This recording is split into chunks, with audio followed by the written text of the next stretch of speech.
कैलाश मानसरोवर की यात्रा चीन के जरिए जो होती थी, अब वो उत्तराखंड के जरिए हो सकती है। जो नया लिपुलेख मार्ग बना है, भारत के अंदर से बाबा कैलाश के दर्शन हो रहे हैं।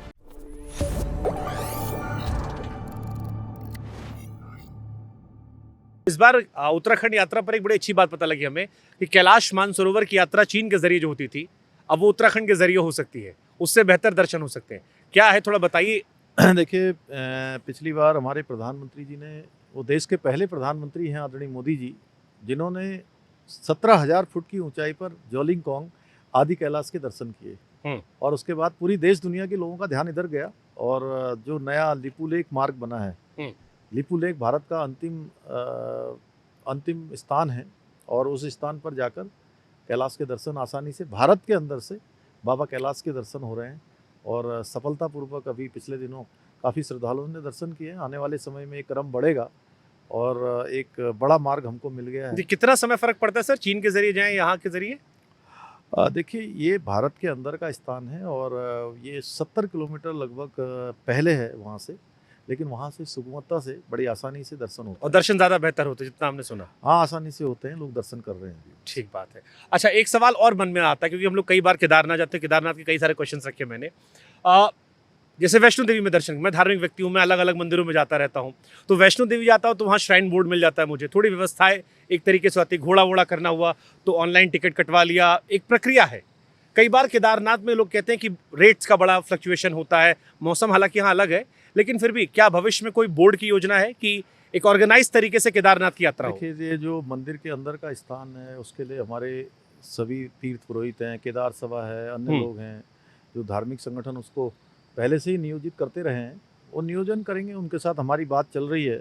बद्री केदार मंदिर समिति भी हमारी है, उसका प्रावधान पहले से बना हुआ है, लेकिन जो रास्ता है वो रास्ते में कहीं पर लोगों को परेशानी न हो। और चार धाम यात्रा, ये यात्रा पूरे इस क्षेत्र के लोगों के लिए, चाहे वो केदारनाथ आने वाले हों, बद्रीनाथ धाम जाने वाले हों, यमुनोत्री गंगोत्री धाम जाने वाले हों, सभी यात्रियों के साथ, तीर्थ श्रद्धालुओं के साथ जो यहाँ के लोग हैं, उनके लिए भी लाइफलाइन है। तो यात्रा प्राधिकरण हमने कहा है कि हम बनाएंगे और उसके लिए हम ऑर्गेनाइज में तो उनको ही फायदा है, जैसे घोड़े वाले हैं, ज़्यादा ट्रिप लगा सकते हैं, उनका एश्योरेंस होगा कि ऑनलाइन टिकट के जरिए आ रहा है। नहीं, देखिए, उसके साथ साथ जो रेट्स इत्यादि हैं, अन्य चीज़ें हैं, आने वाले श्रद्धालुओं की जो सुविधाएं हैं, उनको परेशानी न हो, वो भी हमको ध्यान रखना है। और कई बार अत्यधिक संख्या आ जाती है, तो उसके कारण से धामों की भी अपनी एक कैपेसिटी है, बियरिंग कैपेसिटी है। तो अगर प्राधिकरण हमारा बना रहेगा तो उससे आसानी होगी और लोग आसानी से धामों पर जाएंगे, आसानी से दर्शन कर पाएंगे। और जो हमारे यहाँ के व्यवसायी भी हैं, जो उस चार धाम यात्रा से उनका व्यवसाय चलता है, चाहे वो घोड़े वाले हैं, कंडी वाले हैं, खच्चर वाले हैं, ढाबे वाले हैं, होटल वाले हैं, या अन्य जो भी यात्रा से जुड़े हुए लोग हैं, उन सबका भी हमको ध्यान रखना है कि उनका भी व्यापार चलता रहे। मोदी जी ने डेस्टिनेशन वेडिंग का एक जिक्र किया था बीच में। अब हमारी शादी हुई नहीं, मम्मी हमारी बहुत लड़की उड़ी खोज रही है, तो आपकी शादी यहीं करवा देते हैं। उन्होंने कहा कि डेस्टिनेशन वेडिंग का पूछ लीजिएगा धामी जी से कि कहाँ पर ऑर्गेनाइज कर दिया इन लोगों ने। हमारे पास बहुत सारे डेस्टिनेशन है, आप अपना पहले जो है विवाह तय कर लीजिए, उसके बाद हमें बट ये कॉन्सेप्ट पे कुछ काम हुआ सर? ये मोदी जी ने कहा था, बड़ी चर्चा हुई थी, उसके बाद हमने कि इटली मत जाइए। देश भर के जो ऐसे इवेंट्स करने वाले लोग हैं, उनके साथ मैंने खुद बात की है और उन्होंने हमसे जो स्थान पूछे थे, वो स्थान भी हमने बनाए हैं। हमारे पास देहरादून में, मसूरी में, हरिद्वार में, ऋषिकेश में, त्रिजुगी नारायण में, रामनगर में, नैनीताल, हमारा मुक्तेश्वर, ऐसे अनेक स्थान हैं जहाँ पर बहुत आसानी से अच्छी वेडिंग हो सकती है और वेडिंग होती है यहाँ पर पहले से। तो इसको पॉपुलराइज आदरणीय प्रधानमंत्री जी ने जब से कहा है, तब से लोगों का एकदम से ध्यान बढ़ा है, लोगों की बुकिंग बढ़ी है और लोग अपने बड़े स्थान बना रहे हैं, बड़े जो है वेडिंग डेस्टिनेशन, वेडिंग स्थान बना रहे हैं। तो हमारी सरकार भी तो क्या स्पेशल, वही हम जानना चाह रहे हैं। जैसे इटली लोग जा रहे थे, सारे एक्टर्स इटली आते थे या फॉरेन में कर रहे थे। ये देवभूमि है, देखिए आप पीछे देखिए, यहाँ मंदाकिनी जी दिख रही हैं आपको, देखिए इधर पर्वत दिख रहे हैं, वनों से आच्छादित हैं, नदियों से आच्छादित हैं, देवों से आच्छादित हैं और देवताओं के और भगवान के सबसे नजदीक का स्थान है। हाँ। उस समय आप साक्षी होंगे, 7 फेरे लेंगे तो आपको भगवान का आशीर्वाद साक्षात मिलेगा यहाँ पर। जबरदस्त। आप देवभूमि आपने बार बार जिक्र किया, क्योंकि समय का मतलब छोटे सवाल पूछ लेता हूँ।